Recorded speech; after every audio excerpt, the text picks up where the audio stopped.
Rhea Ripley has admitted something about Liv Morgan that I never thought we would actually hear before.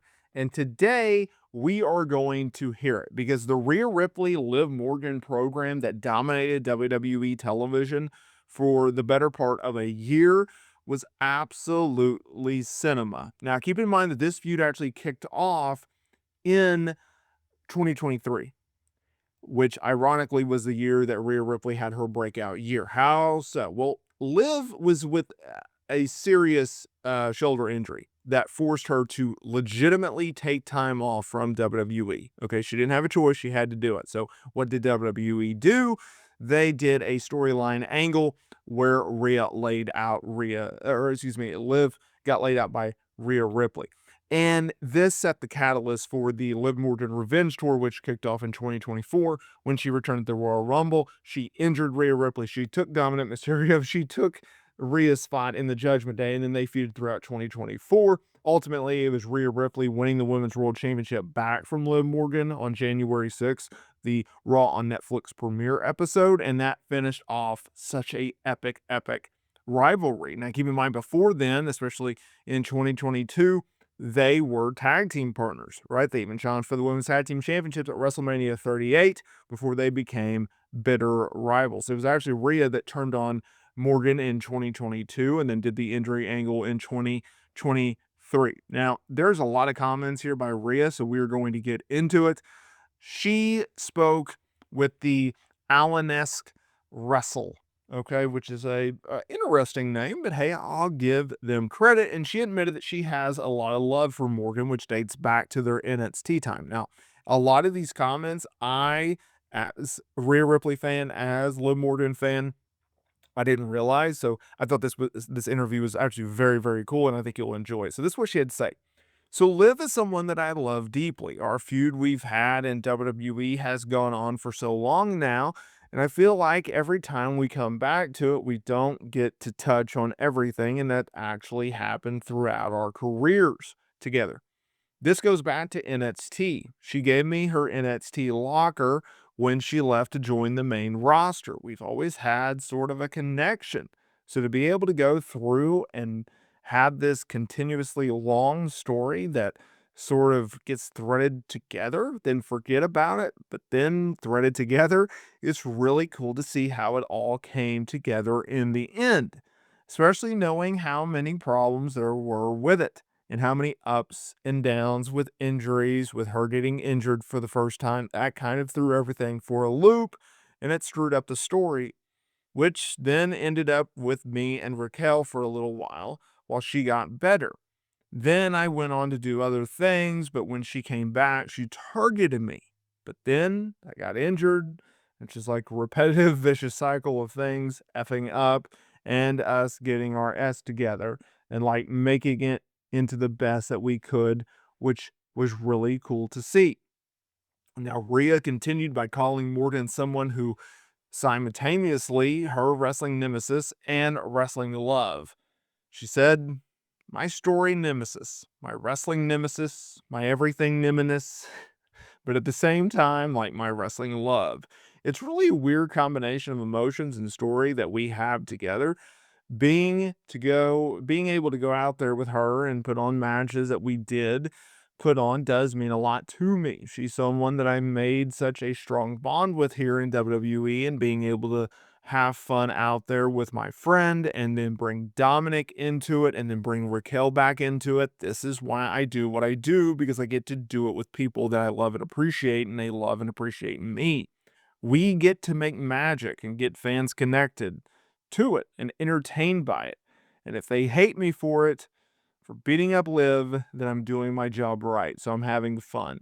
So a lot to break down there. I thought this was because I've covered previous comments made by Rhea about Liv and vice versa, and they have a very interesting dynamic and a very interesting um, feud together and and connection together, right? Like they've been through so much. I think that Liv has been as important to Rhea as Rhea has been to Liv, right? Like, let's not get it twisted. Let's not get it confused.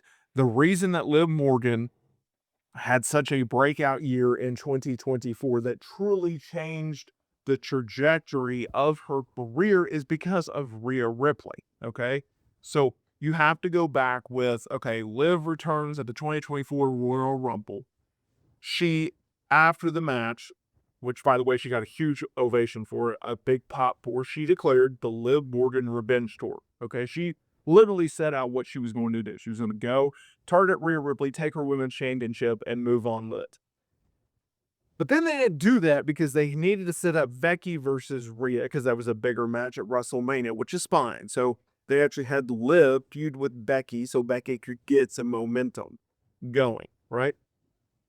And coming out of Mania, they opted to have Rhea retain the championship because Becky was on the fence on whether or not she was going to resign. So WWE goes, okay, well, we need a short-term feud while Becky figures out what she's going to do contract-wise, and we'll just have Rhea and Liv kind of blow off their feud. We'll have Rhea beat Liv because we're not doing anything with Liv. She wasn't even on the WrestleMania card. And then we'll go back to Becky and Rhea heading into SummerSlam. Hopefully Becky will, resign. We'll do a title change. We'll give her a bump in pay, yada, yada, yada, and we'll move on with it. Well, what happened? Rhea gets injured, so they have to vacate the championship. Then they go, okay, crap. All right, well, we're going to put the title on Becky anyways. Let's just put the title on her, and hopefully that'll kind of push her over the edge to re-sign with us. And Becky said, no, I'm not going to do that. I want to take time off. I want to go film some Hollywood projects. You can put the title on me, which they did in a battle royale, which came down to her and Liv.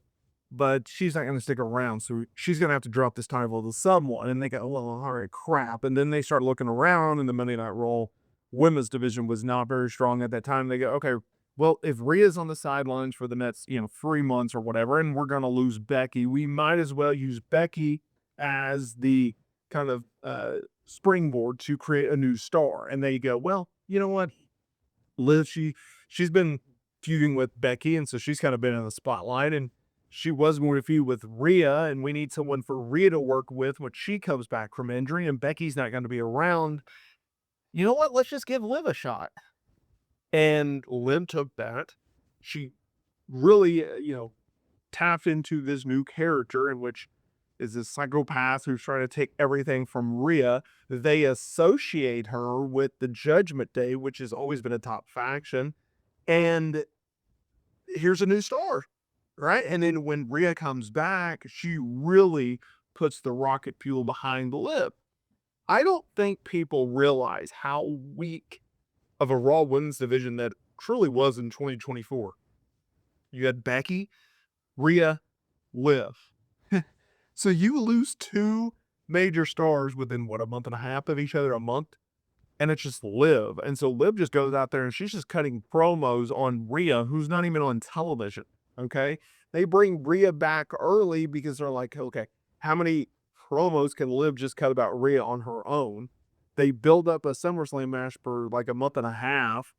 And then, there's so many different changes and the lady gets injured again and, everything like that. But like, that's what happened. That's the beauty of Liv Morgan versus Rhea Ripley. One of my favorite all-time storylines in WWE.